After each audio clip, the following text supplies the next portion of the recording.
Assalamu alaikum students. Today we are going to discuss the careers that require a background in biology, and the topic is on page number 8. In this topic we will discuss that when you are studying biology, so what type of careers you can adopt in future. Let's start.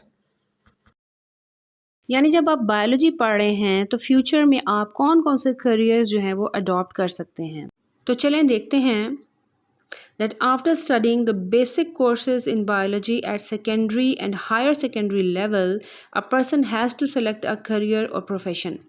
Pursuing a career in biology can be immensely rewarding and exciting, and there are several applied fields in biology that you can select as a career. आए देखते हैं कौन कौन से careers जो हैं वो bio पढ़ने के बाद अडॉप्ट किए जा सकते हैं। तो सबसे पहला जो करियर है that is medicine and surgery, यानी आप बायो पढ़ने के बाद MBBS कर सकते हैं और डॉक्टर बन सकते हैं। MBBS stand for bachelor of medicine and bachelor of surgery.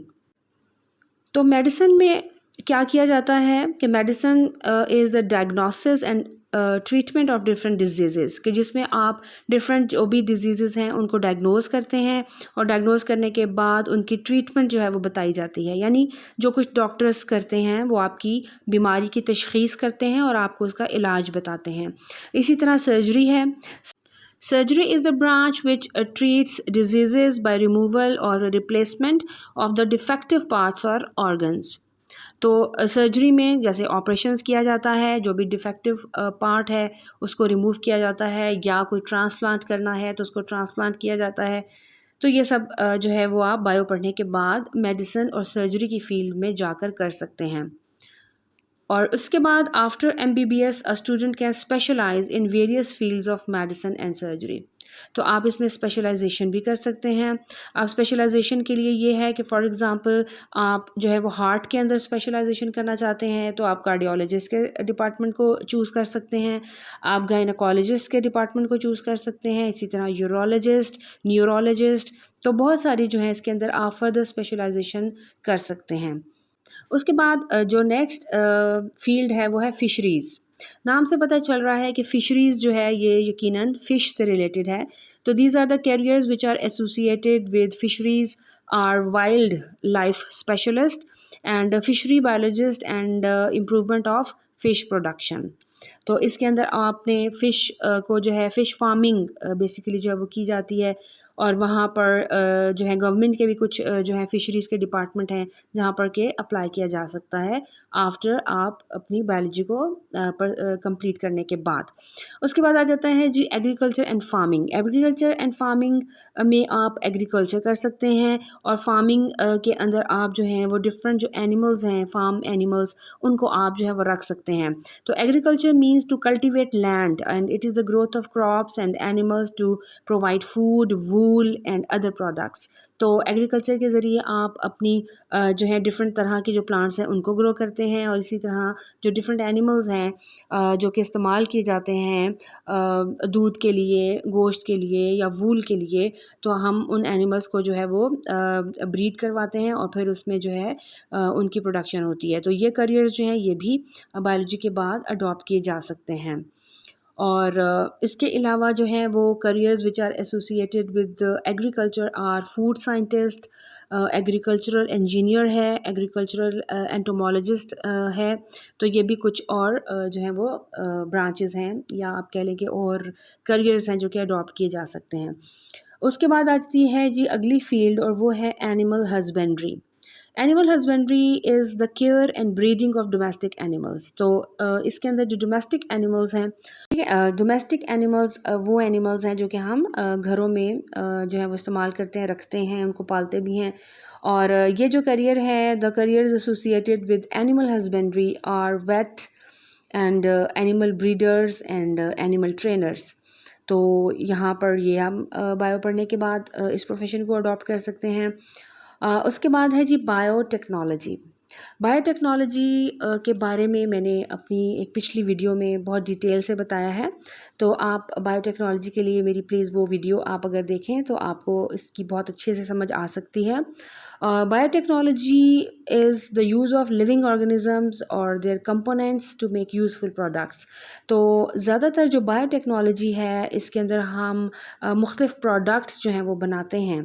तो ये करियर जो है ये एसोसिएटेड है बायोटेक्नोलॉजी के साथ, और इसमें जो बायोटेक्नोलॉजिस्ट हैं वो बैक्टीरियोलॉजिस्ट की फ़ील्ड में जा सकते हैं, वायरोलॉजिस्ट बन सकते हैं, मॉलिक्यूलर जेनेटिक्स बन सकते हैं, या जो बायोटेक्नोलॉजिस्ट की फ़ील्ड जो है वो तो है ही।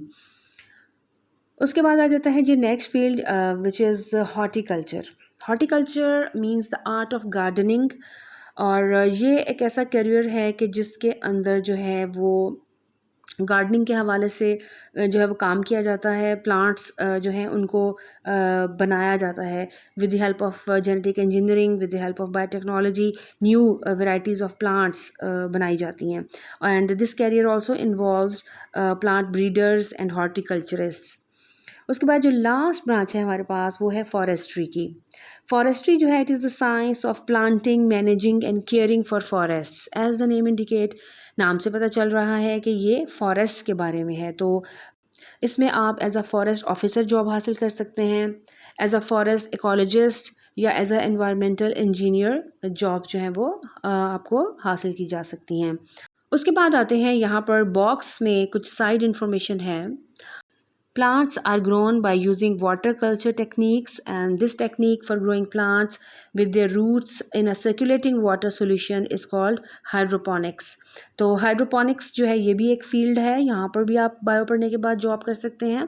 और हाइड्रोपोनिक्स में बेसिकली करते क्या हैं कि इसमें instead of using the land, यानी हम ज़मीन को इस्तेमाल किए बग़ैर प्लांट्स जो हैं वो ग्रो करते हैं। तो हम जब ज़मीन यूज़ नहीं करते, सॉइल को यूज़ नहीं करते, तो हम वाटर के अंदर जो हैं ये प्लांट्स ग्रो करते हैं। वाटर को as a medium for the growth इस्तेमाल किया जाता है, और इस तरह लैंड को यूज़ किए बग़ैर प्लांट्स जो हैं वो ग्रो किए जा सकते हैं जी। तो यहाँ एक और बॉक्स है जिसमें लिखा है कि the new emerging careers of biology include bio informatics and biomedical engineering. Bio informatics में इंफॉर्मेशन टेक्नोलॉजी को इस्तेमाल करते हुए और साथ ही साथ मैथमेटिक्स और स्टैट्स को भी जो है वो यूज़ किया जाता है। और ये bio informatics is a very new and advanced field nowadays जो कि यूज़ की जाती है। और बायो इन्फॉर्मेटिक्स के हवाले से अगर हम बात करें तो जो ह्यूमन जीनोम प्रोजेक्ट है उसके अंदर बायो इन्फॉर्मेटिक्स जो है उसका सबसे ज़्यादा इस्तेमाल जो है वो किया गया है। और ह्यूमन जीनोम प्रोजेक्ट क्या है कि जिसमें आपके यानी ह्यूमंस के अंदर जितने भी जीन्स होते हैं उन सब जीन्स के बारे में उनकी इंफॉर्मेशन सारी की सारी उनको कलेक्ट करना, तो ये सारा कुछ जो है वो बायो इन्फॉर्मेटिक्स के ज़रिए किया गया है। इसी तरह जो प्रोटीन का स्ट्रक्चर है उसको जो स्टडी किया गया है उसके अंदर भी कंप्यूटर को इस्तेमाल करके, मैथ्स को इस्तेमाल करके और डिफरेंट बायोलॉजिकल टेक्निक्स को भी यूज़ करके जो है वो स्ट्रक्चर को जो है वो स्टडी किया गया है। तो बायो इन्फॉर्मेटिक्स जो है वो इस लिहाज से आजकल बहुत एडवांस फील्ड जा रही है। आई होप आज का लेक्चर आपको समझ आया होगा। तो इंशाल्लाह ताला मिलते हैं अगले लेक्चर के साथ।